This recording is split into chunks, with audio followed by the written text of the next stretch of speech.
The other Trudeau, Pierre Trudeau, he just wanted to steal our wealth. He didn't want to extinguish it. Right from the entrance into Canada, there was this dynamic of Ottawa versus the West. From the West, it looks like they're stealing our oil again.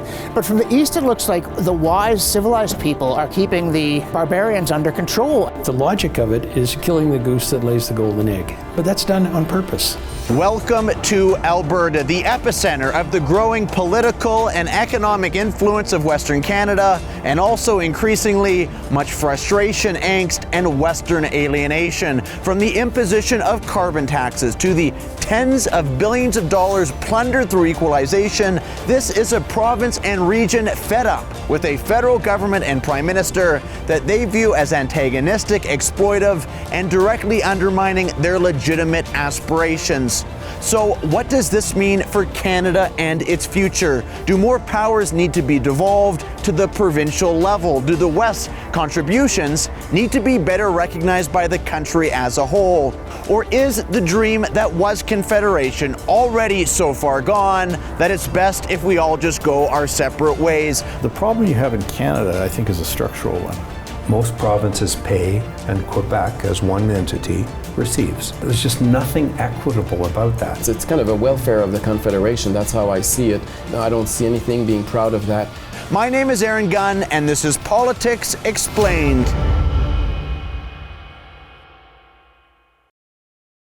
Separatist talks getting louder in Alberta. At the same time, several politicians are vying to be our next premier by promoting a more independent Alberta. Separatist signs now replacing election signs as the movement to leave the rest of Canada picking up steam. Look no further than this upside-down Canadian flag, where hundreds gathered to discuss separation. We're going to make Alberta great again, and that is when we cut ourselves off from the leech that is Eastern Canada. Throughout its 156 years of nationhood, Canada has endured many great divides. English versus French, Catholic versus Protestant, upper versus lower. But while the national media has preferred to focus its attention on the separatist schism in Quebec, another growing divide that has been decades in the making is threatening to again push Canadian unity to its absolute limit. This is the divide between the East and the West. In the West, British Columbia, Alberta, Saskatchewan, and Manitoba, while in the East, Ontario, Quebec, the Maritimes, and Newfoundland. Since their entrance into Canada, Western provinces have found their wealth in resources, whereas Eastern Canada, primarily Quebec and Ontario, rely more on secondary industries, manufacturing, big business, and bureaucracy. This contrast in itself is not inherently bad, but a series of decisions by Ottawa, specifically targeting resource industries, has angered Western provinces and, increasingly, the people who live there. Projects shut down, taxes imposed, job killing made in Ottawa regulations that have reduced investment, collapsed production, and put the very existence of Western Canada's most important industries into doubt. These perceived attacks have led an increasing number of Western Canadians to question whether being a part of Canada is worth it at all. According to a poll conducted in 2022 by Research Co., a third of Albertans now say that Alberta would be better off as a separate country, a higher percentage than even Quebec. So what exactly is causing this, and how long has the problem been going on? To find out, I flew to our nation's capital to meet John Robson, a journalist and historian well-versed in the origins of Western alienation. What do you think are kind of the origin story of Western alienation in Canada? I think there's always been some element of feeling looked down on by the East. But, in the days of Sir John A. Macdonald, or even into the 20th century, the West kind of was the poor cousin. I think the core of the problem is that when the West grew up, it wasn't treated as an adult or a partner by Eastern Canada. They continue to be exploited in terms of resources, and I think that their viewpoints tended to be regarded not just that didn't just disagree with Western views, it regarded them with contempt. The line actually is, and it's an old one, is that it's 3,000 miles from Vancouver to Ottawa, but 30,000 miles from Ottawa to Vancouver. And I think the National Energy Program was an enormous example of how the East would treat the West not merely as something to be ripped off, but also something to be despised. The National Energy Program was a policy brought in by Pierre Elliott Trudeau in 1980, following an election where the Liberals didn't win a single seat in BC, Alberta, or Saskatchewan. The purpose of the NEP was to give Ottawa control over Western Canada's energy industry and to force the West to sell its resources to the East at below market rates. Due to the NEP, unemployment in Alberta increased from 3.7% to 12.4%. The bankruptcy rate increased by 150%, and numerous families were left destitute and facing financial ruin, including famous Saskatchewan-born entrepreneur Brett Wilson.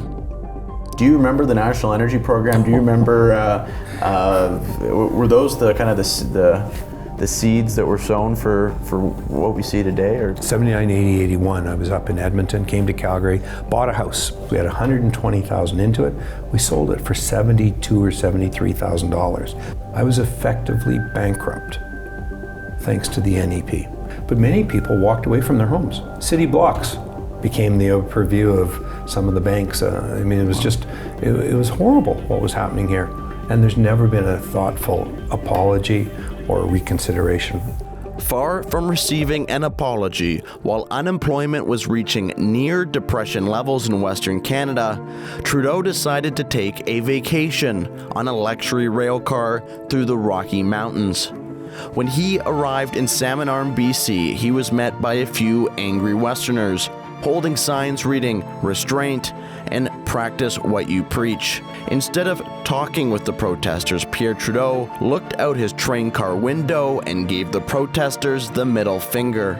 The famous incident, now known as the Trudeau Salute, sent a clear message to the West. The National Energy Program was here to stay, and Ottawa simply didn't care about how it affected Western industries. It's easy to say, well, this was an example of Pierre Trudeau having a very shallow view of economics, but the critical thing was that he was going to keep the price of Western oil low in order to subsidize Eastern Canada. So Western producers were getting ripped off so that Eastern consumers could benefit. And again, the fact that the West was outraged. This was politically a huge matter, and the East didn't care. And this, to me, it's not so much the initial mistake, though it was bad economics and bad for national unity, bad in every way. But when the West objected and made it clear this to us really matters, the East said, well, you don't really matter to us, so too bad. This mounting frustration in Western Canada wasn't only directed at Trudeau. In fact, 6 years later, under Progressive Conservative Prime Minister Brian Mulroney, another scandal, this time over Canada's F-18s, would strain the East-West divide all over again. The CF-18 contract in 1986 was a pivotal moment because what happened is that it was actually a Winnipeg company that won on its merits the competition to do the maintenance on the CF-18s, but Brian Mulroney, who of course is from Quebec, instead awards it to, guess who, Bombardier. The resources were all in Winnipeg. The skills were all in Winnipeg, and yet the contract was moved to Montreal. In the end, the skills and resources had to move to Montreal to follow the damn contract. It was so deep, profoundly wrong, such a bad decision, and such a stick in the eye for the West. That did it for me. And this tells Westerners, normally the Liberals govern the country, and they despise you. But when your Conservative friends get in, they despise you too. That everybody in the East despises you. This was an enormously damaging moment for national unity. Just the whole sense that the deck is rigged in this country, and especially it's rigged against the West. The building anger in the West, generated by the actions of both Liberal and Conservative governments, galvanized Westerners, building the foundation of a new political movement that would soon take the country by storm. Right now, the politicians are on the inside and the rest of Canadians are locked out. Only Reform has a plan to change the system. Reform. Now you have a choice. The CF-18 contract clearly was pivotal in having that first assembly with what the West wants in. But all of it, you have to realize, happens against a backdrop of a general feeling that they despise us and they don't listen to us, that there is fertile ground on which these seeds fall. And so when these things come along and galvanize the local political elites, there's a lot of support in the populace because they know in their hearts that the Laurentian elite thinks they're a bunch of hicks. Founded in 1987, the Reform Party of Canada started out as a Western protest movement, but quickly evolved into the largest federal conservative party in the country. This new party, born out of Western frustration, included a young MP named Stephen Harper, who would go on to co-author the infamous firewall letter to Alberta Premier Ralph Klein that detailed how he believed the province could operate more autonomously within confederation. Among the letter's 5 other signatories was Andy Crooks. We didn't call it the firewall letter. The media called it the firewall. We don't want to create a barrier to the rest of Canada. That's not the point. It's as if you have a computer and you have a firewall to keep out the bad stuff.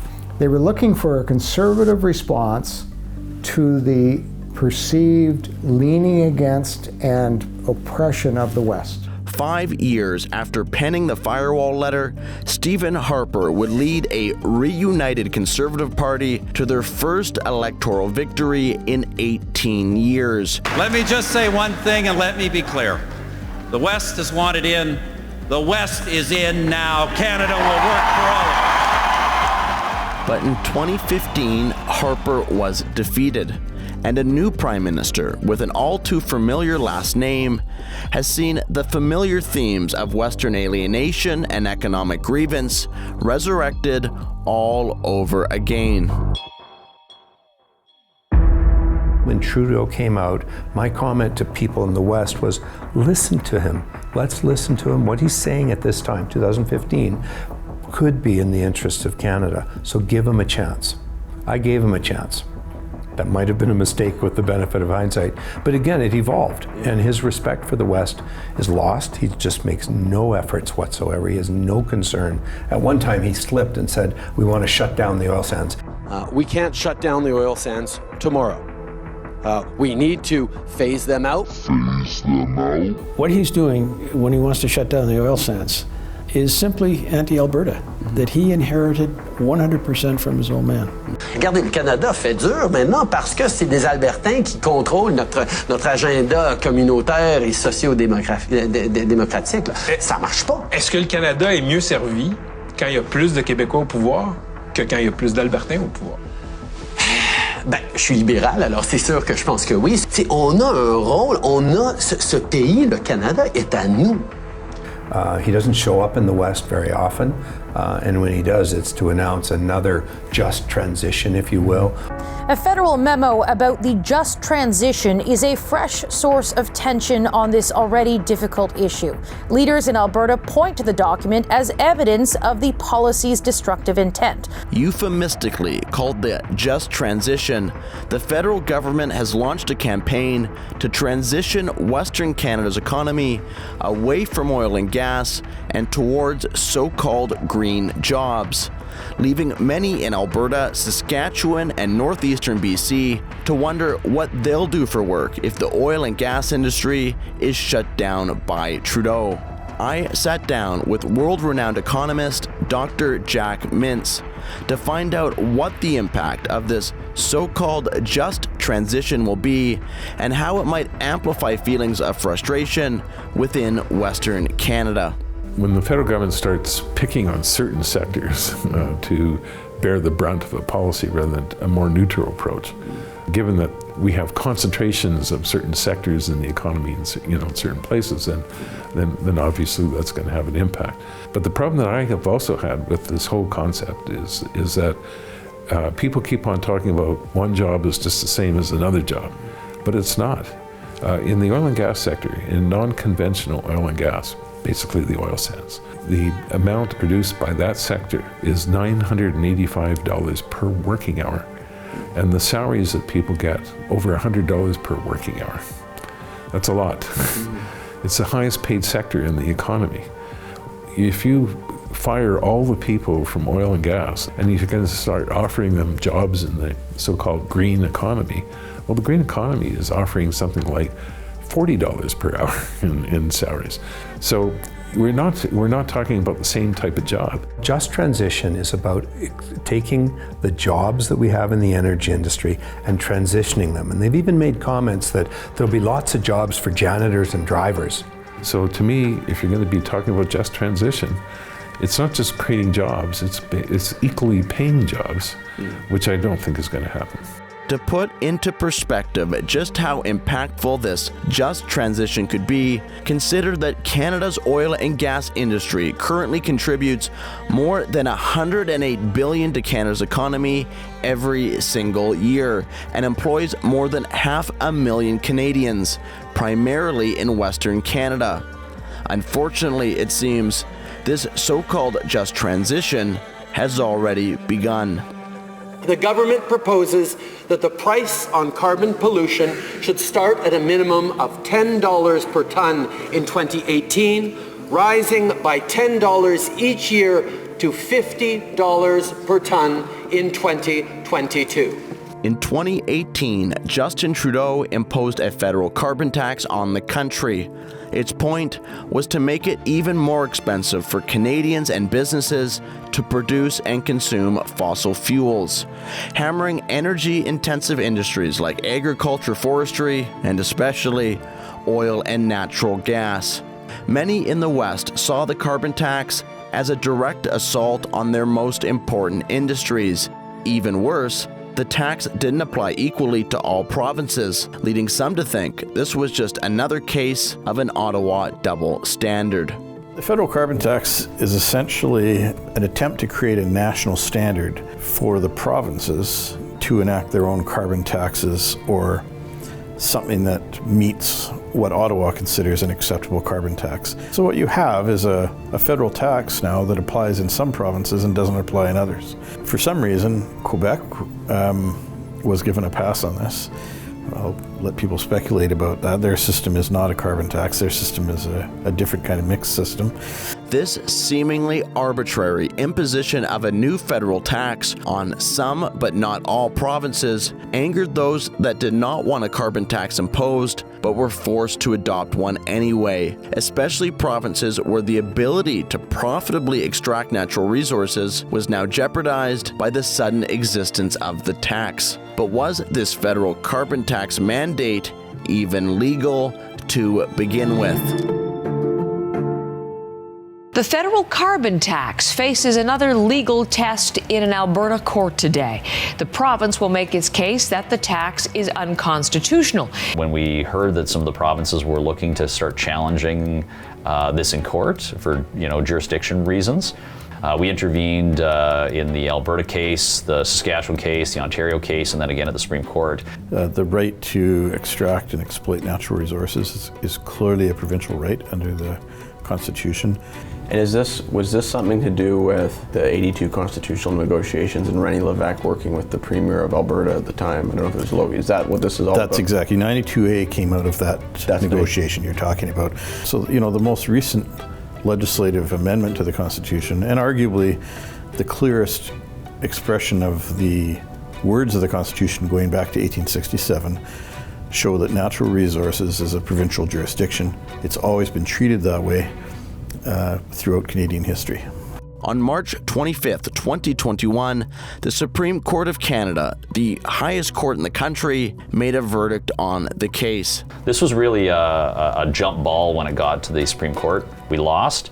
Obviously, we disagree with their interpretation of the decision. The Supreme Court of Canada, unique among courts, is allowed to decide that the times have just changed and what the words of a law meant, or the words of the Constitution meant 20 years ago, they mean something else now. This at least sows the seeds for the end of confederation because it's treating the provinces basically like municipalities rather than as their own sovereign governments. They've created an ability for the federal cabinet to dictate policy to the provincial governments. In an area that everyone admits is fundamentally provincial jurisdiction, Despite a province's right over the development of its resources being enshrined in Section 92A of the Canadian Constitution, the Supreme Court ruled in favor of the federal government, leaving Western industries that rely on hydrocarbons to pay up and shut up. And far from dialing back or moderating his approach since the decision, Trudeau has only continued to double down. What is Bill C-69? Why don't we start there? Bill C-69 is a carbon tax on steroids. So the federal government has now been granted jurisdiction to regulate in an area of provincial responsibility in respect of carbon. And Bill 69 broadens that to not only include emissions of carbon, but also to regulate projects which may create future emissions of carbon, whether a province builds a hospital or a pulp mill or a mine, wholly within that province. It's wholly within the province. Wholly within the province. It's now, according to this legislation, subject to a full federal environmental review. Any project that produces carbon emissions of any sort. Is this active law right now? Yes, it is. C-69's been dubbed the No More Pipelines bill, and that's because they believe that ultimately the conditions will never be met. It will continually be a higher and higher bar to try to get pipelines put into the country. And with Alberta being a landlocked province, we need pipelines to be able to export our oil and gas to the rest of the world. I mean, this is the evisceration of separate provincial powers. It basically means that provinces can do policing and run a healthcare system, but they don't actually have any sovereignty anymore over the development of their province. So it was declared unconstitutional and illegal by the highest court in Alberta. After being deemed unconstitutional by Alberta's judiciary, the fate of Bill C-69 will be determined by the Supreme Court. But judging by how the Supreme Court ruled on the carbon tax, Western provinces certainly aren't holding their breath. But why does the Supreme Court continue siding against Western Canada? Well, it could have something to do with the court's composition. According to the Canadian Constitution, Canada is to have 9 Supreme Court judges. By convention, this includes 1 for the Atlantic provinces, 2 for the Western provinces, and 3 for the province of Ontario. Meanwhile, the province of Quebec, with just over 8 million people, is constitutionally guaranteed 3 judges of their own. Essentially, that means that 6 of the 9 judges are lawyers who practiced in Montreal or Toronto or Ottawa. 3 of the Supreme Court justices have to come from Quebec. Why? Well, because that's the way the Constitution's set up. A third of the Supreme Court of Canada is already prejudiced in terms of Laurentian interests. Their decisions have shown this time and time again. But it's not just the makeup of the Supreme Court that disadvantages Westerners. In many ways, our Constitution is designed to keep Western Canada on the outside looking in. Representation in Parliament. Quebec, with its claim to a sacrosanct percentage of the House of Parliament. You know, it's also the makeup of the Senate. Like that's one where they get a minimum number of seats. Does not matter whether or not they have the population to meet it or not. Even if Alberta had the same population size as Quebec, we're still never going to have the same number of Senate seats as Quebec has. At some point, that's not going to work. At some point, that's going to break the federation when your chief law body is broken down on regional grounds and gives a permanent monopoly of power to the Laurentian elite, essentially. So almost every major political institution in the country serves the interests of the Laurentians, not the rest of us. Over the years, like some of the biggest examples of corporate welfare have been to Pratt & Whitney and Bombardier in Quebec. I mean, they've propped up the aerospace industry in Quebec to the detriment of a lot of other companies in this country. That adds the fuel to the fire to people out west who look at it and say, you know, why are they taking my money and doing that? It's against a backdrop of knowing that Western votes don't matter, that elections are decided in the East, and the parties that get elected don't have a high regard for the West. Certainly, you know, when we talk about money being spent, seeing the flow of money from the West, Alberta, Saskatchewan, equalization is obviously the big one. That's the one that gets most of the headlines. That's one that people have been very, very upset about for years. When it comes to Canada's constitution, maybe nothing angers the West more than equalization payments. But what are they? How do they work? And why are they really needed? To find out, I traveled to Nova Scotia, one of Canada's easternmost provinces, and a recipient of equalization payments.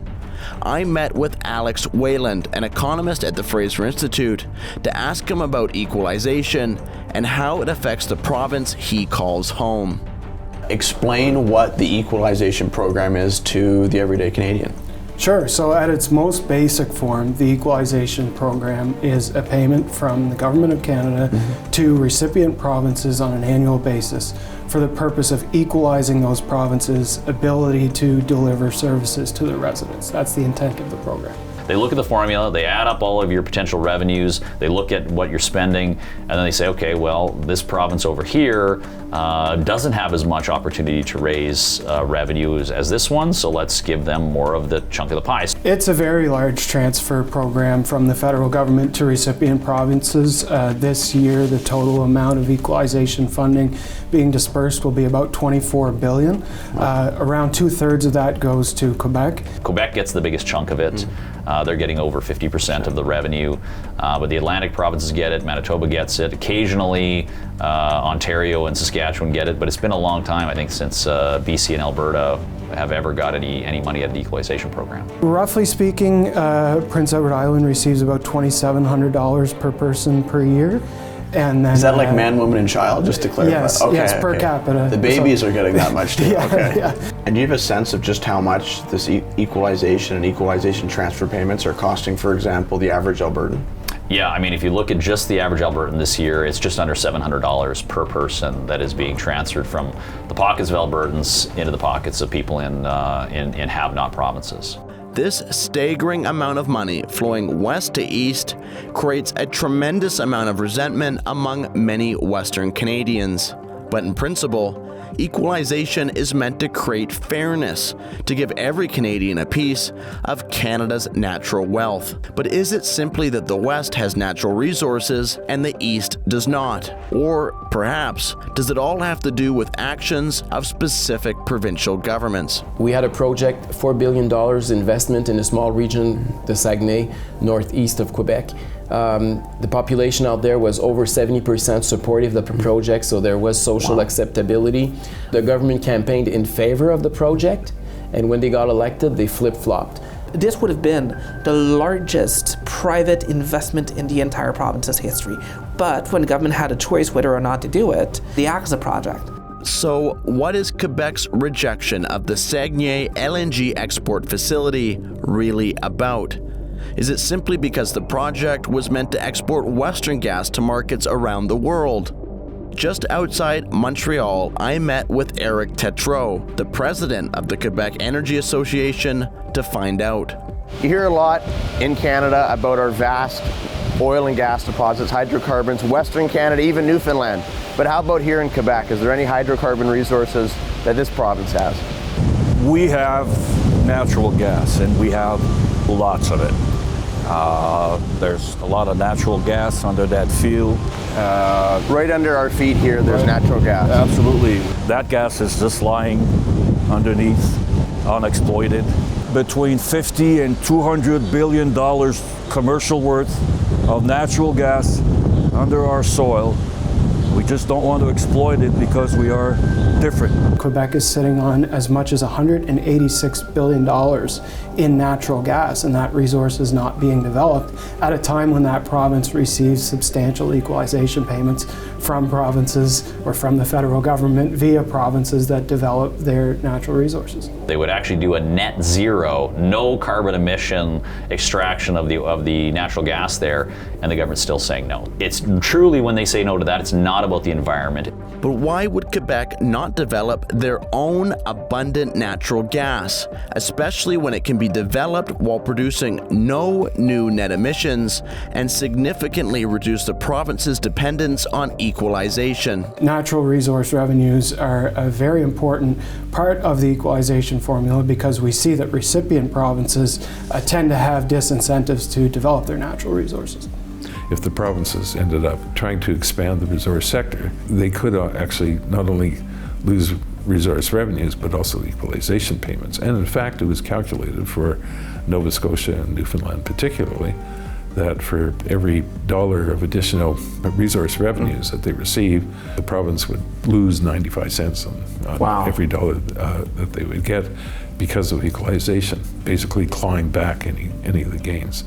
If recipient provinces like Quebec develop their natural resources, their equalization payments would be significantly reduced. Not to mention, they may actually be forced to pay into equalization instead, creating a massive disincentive for provinces to develop their resources and grow their economies. And if you look at, for example, a province like New Brunswick, we actually modeled that if they develop 10% of their natural resources, in other words, a 10% boost in revenue, would be clawed back at a 97% rate. Are there any examples of resource development projects in recipient provinces that may have not been pursued because of this disincentive? If you look at a province like Nova Scotia, onshore natural gas exploration is banned. New Brunswick, for example, academic research has shown that over about the past decade, that province has given up $40 billion in natural resource development. $40 billion? $40 billion. Okay. This very province receives a significant amount of equalization, which is principally funded by some provinces that have been more aggressive in developing their natural resources. Decisions by New Brunswick, Quebec, and other resource-rich provinces to not develop their natural resources while receiving equalization payments from provinces that do reeks of hypocrisy. But not everyone in these so-called have-not provinces are happy with the status quo. New Brunswick Premier Blaine Higgs has aggressively pursued resource extraction pipelines and fought vehemently against both the carbon tax mandate and Bill C-69, and has choice words for those who gladly accept Western transfer payments in one hand while failing to develop their own natural resources here at home. We're going to go chat now with the Premier of New Brunswick, Mr. Blaine Higgs, who's been really an outlier in his outspokenness against equalization, which is the redistributive program that he's a recipient of as Premier. So we're going to go chat with Mr. Higgs and see what he has to say. Do you feel like you understand the frustration and even alienation that many of those in Western Canada, especially Alberta and Saskatchewan, feel for what they perceive to be a tax against its most important industry? I absolutely do. And I also feel that if you have the ability to raise your bar on being more self-sufficient, and you're not willing to do that, but yet you're willing to take that same support from another province that is doing it, and I refer to oil and gas. But it should be there for people that are not able to develop, not so much for those that just refuse not to do so. But no, it's $14 billion that Quebec gets, and this is money we're getting because we don't have the same level of wealth as other provinces. But the reason why we don't have that same level of wealth is unfortunately because our government keeps putting hurdles. And why does it keep putting hurdles? Is because when it takes an economically sound decision, such as developing our resources, but one that's a little bit more controversial with some people, it has to pay the full political cost, but it doesn't get the full benefit. So it is disincentivizing development at the expense of course, those that pay into equalization, like Alberta and Saskatchewan, but also at the expense of Quebec workers that could get better paying jobs, that could get better standards of living, but that the government is instead favoring its own revenue instead of the people's revenue. Unfortunately for Quebecers, their government has since gone one step further, fully banning the development of all oil and gas projects in their province via what's known as a moratorium. And they didn't even stop there, moving on to vigorously campaign against pipelines that simply would have transited Western oil through Quebec from one province to another. There is no social acceptability for a pipeline that would pass through Quebec territory, he says. I am not embarrassed to refuse dirty energy while we are offering clean energy at a competitive price. On October 5th, 2017, Energy East, a pipeline that would have taken Western oil across the country to be refined, consumed, and exported from Eastern Canada, was cancelled, due in large part to the hurdles put in place by Quebec. Predictably, this infuriated many of the Western provinces, but they weren't the only ones affected by this decision. They ended up being partway along, investing heavily in design and construction and all of the plans, and then Quebec said, not in my backyard, and for Quebec to be allowed to just shut us off here from the east for an energy project that meant so much to the East Coast. It shouldn't be in a national program. It should not be allowed. Frankly, I don't think it's acceptable that we say no to pipelines coming from Western Canada, but we still collect the money from it. Boats, it's everywhere in the world, right? Trains, it's everywhere in the world. But what are pipelines associated to? They're associated to Alberta, they are associated to Western Canada, they are associated with English Canada, and certainly Quebecers don't want that, right? They want your money, they don't want your pipelines. And if Quebec should know one thing, is that we had that train accident in Lac-Mégantic. 48 people died. It was not an oil accident. It was a train accident, right? Which carried oil. And pipelines are a lot safer.